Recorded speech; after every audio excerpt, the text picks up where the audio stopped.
men are courageous, and it's very emotional, and it should be. Should be. I'd like to introduce Eric Hecker. He's a Raytheon contractor based for about a year at the South Pole. He was involved in a neutrino light array. He has an enormous amount of information, but in the interest of time, we'll be brief. Thank you, Mr. Hecker.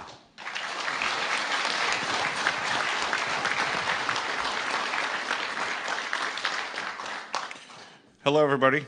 Ladies, gentlemen, members of the press. I'm very happy that you're giving me this attention and this information attention because it needs to get out to the world. I will start, since we have to be brief. I have already given all pertinent information and supporting documentation to the Senate Intelligence Committee and AARO.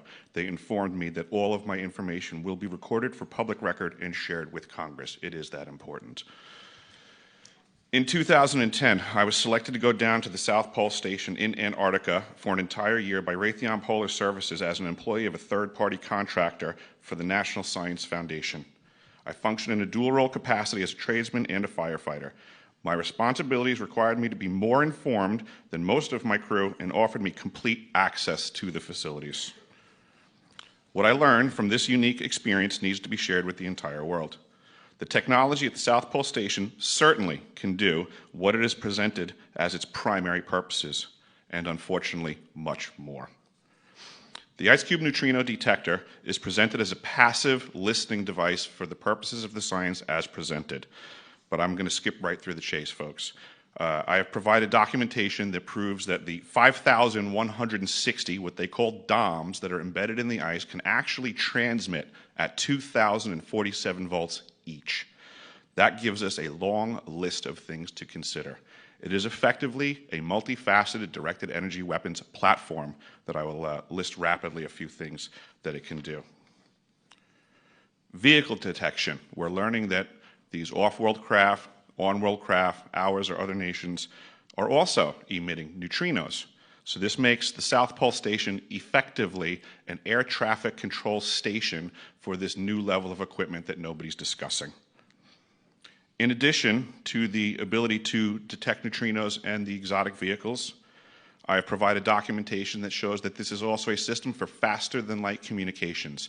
In the past, Gary McKinnon has hacked NASA, found the off-world fleet, the list of captains, and it's apparent that if we have faster-than-light vehicles moving throughout the system, we're going to need faster-than-light communications. This is that facility.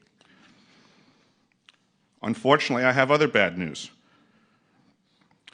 The season that I was there, 2010 to 2011, we converted from construction to operations and maintenance in both the elevated station and the detector array. Unfortunately, when they first fired it up, that was when we had the earthquakes in Christchurch, New Zealand. There was 2 incidental shots before they were able to target it correctly. This is an earthquake-generating device as well. This is the weapons of war that we have to deal with now and what Raytheon's hiding. There's an ELF system at the South Pole Station that when I arrived, I was told it was off, dismantled, and completely defunct. In my work, I will rapidly just tell you, I had to figure out the circuitry for certain other repairs, and I found that this system is, in fact, completely energized, up and running, and being utilized with the other systems for nefarious purposes as well. The Atmospheric Research Observatory is in what we call the clean air sector. I witnessed myself a very powerful green laser shooting out of the top of this facility into the cosmos. This, I believe, is a secondary form of long-range communications and or a defense system. I am not saying that we need to be scared of anything that's out there, but please understand the military-industrial complex is happy to invest all of your money in alleviating their fears.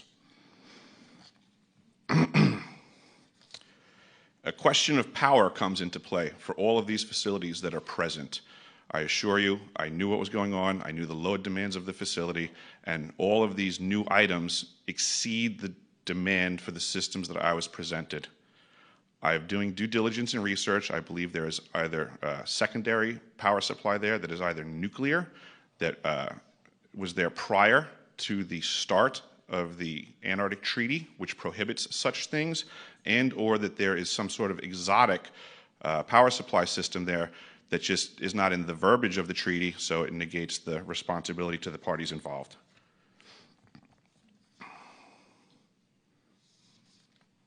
I think that pretty much covers it for time. If anybody wants to find out more, I have a website where all this information is at. For brevity, I'll wrap it up, but you can go to deciphering.tv. I've documented all of this stuff, and information is available. Awesome. Thank you.